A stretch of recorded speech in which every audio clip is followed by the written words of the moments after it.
Yo, this is your first time here, welcome. If you've been here before, welcome back. My name's Steven and today I'm going to be taking a look at the Xbox Elite Series 2. You might be asking, why am I looking at this 3 years later? Well, I think I've not looked at it before on the channel, which is pretty fucking wild. And it's useful to see how it still stacks up with the rest of the controllers that are on the market just now. I'm not going to do my usual rundown of all of the specs and what comes with it and stuff, because there's a billion of those all over YouTube. This is just kind of my thoughts on it. I'm going to see how it's held up and whether I think it's still one of the viable options for the price that you can get it for at the moment. Stay tuned to the end of the video for the chat that you're really bothered about, which is durability and how it has held up over the last few years given the price of it. My opinion matters to quite a lot of people on here because I've obviously reviewed a shed ton of controllers all over the channel. So not only is it my view on it, but it's also your chance in the comments to ask, is there someone that does it better? Is there someone for the price point that's better? Blah, blah, blah, blah, blah, blah, blah, blah. Click subscribe if you're new, click like if you do enjoy my content to support a tiny, tiny wee creator, and hopefully you do enjoy my shit. Anyway, I'll stop rambling, let's go. As always in classic fashion, there it is, the Elite Series 2.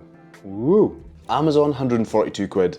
Microsoft site, 142 quid, which at current conversion is $160. With Black Friday coming up and the absolute nonsense of a Core release not too long ago, I think we could be in for some pretty sexy discounts on the upcoming Black Friday. I expect it probably even to hit the lowest it's ever been, which is obviously me just guessing. However, all of the things falling into place makes kind of sense. Now let's be fair, this was released 3 years ago, end of 2019. It's been out for a very, very long time, and there's been a shed ton of controllers released since then, custom controllers, pro controllers, stuff with all of these features and so on and so forth. If we're talking about the number one thing here on look, none of the ones that have been released since then, in my opinion, even come close to the way that this looks. I understand that's subjective and maybe it's my inner goth talking, I have no idea, but come on, look at it. The matte rubber finish and the look all over just gives it something that has been unmatched by everybody else. Fair enough on some of the pro ones, you can change the colour of the buttons, you can change the colour, blah blah blah blah, but none of them look quite like this, especially if you're an Xbox old generation junkie like me. It's just a finish and a look that's going to take a lot of beating, and in my opinion, nobody has beaten it yet. As far as feel goes, very few, if any, controllers come even close to the premium feel of this one. Still, even to this day, even after all the expensive ones that I've went through, Hex, Scuff, etc, etc, etc. Not only feel, but this thing's weighty enough to feel like it might do as much damage as a buffed Infernal Crozier if From Software decided they wanted to use it in their arsenal of weapons. The sweat protection material also slaps. If you've been on my channel for a while, you'll know that I'm the sweatiest guy on the planet, especially considering how much of a bot I am at all the games that I play. I shouldn't be sweating that much. However, it happens, and this rectifies the situation quite greatly.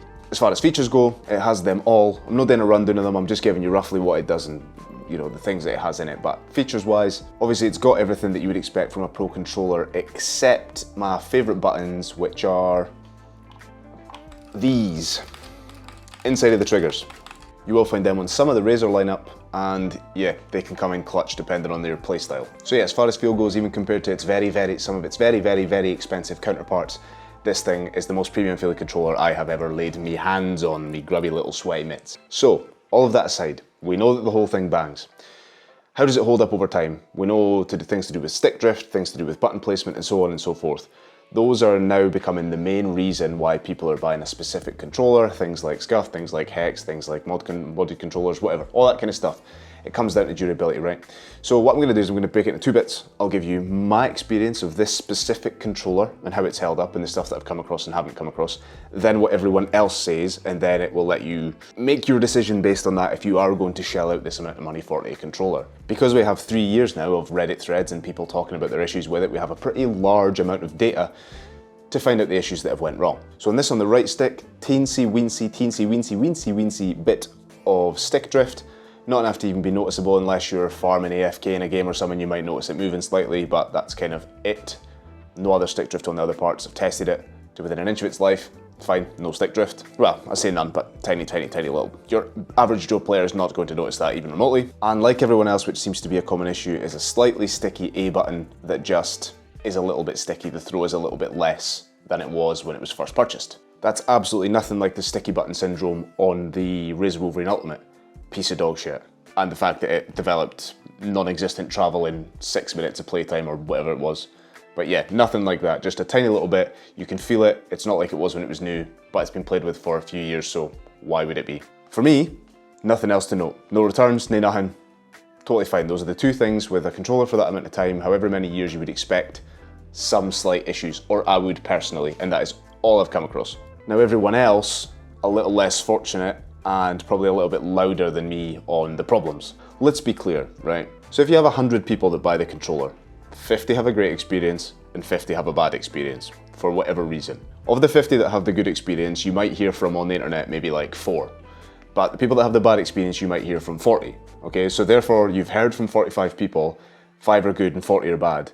That doesn't mean by any stretch that it is bad. It's just that when people have issues, they're much more likely to be loud. When you're spending this amount of money on a controller, you just expect it to be fantastic. And if it is, nothing to report. You paid a ton of money for it, so therefore it worked well and you do not need to report it to anybody, apart from people like me that want to tell people that they had a good or bad experience in general. But just, I guess the point I'm making is don't take everything you read online as gospel, because it gets quite a bashing, and mine has had very little wrong with it, along with hundreds of other people, thousands, millions, whatever you want to call it, that have had a perfectly great experience with this controller because it is built like an absolute tank.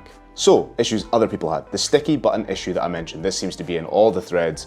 Some people as far as it won't work, down to the same as me where you can just kind of feel it. Stick drift seems to be pretty common. The stick's feeling loose, the trigger stops failing a little bit, and a very, very uncommon one is just complete failure. If you are a tinkerer though, these have been around for a long enough time now where there's a lot of really smarter YouTubers than myself, making videos on how to fix basically 99% of the issues by taking it apart and tinkering. Best case, you fix it and you have a fixed controller. Worst case, it's the same as it was before. In most cases. So yeah, there are ways to fix these things if you are a tinkerer, if you want to give that a shot. Just go on YouTube, any issue that you have with your controller, and there's usually somebody there telling you how to fix it or a way that they've managed to fix theirs in that way. So having been around for quite a long time, that is quite a positive to that. If there is an issue with it and you really want to fix it rather than buy another one, you can do that.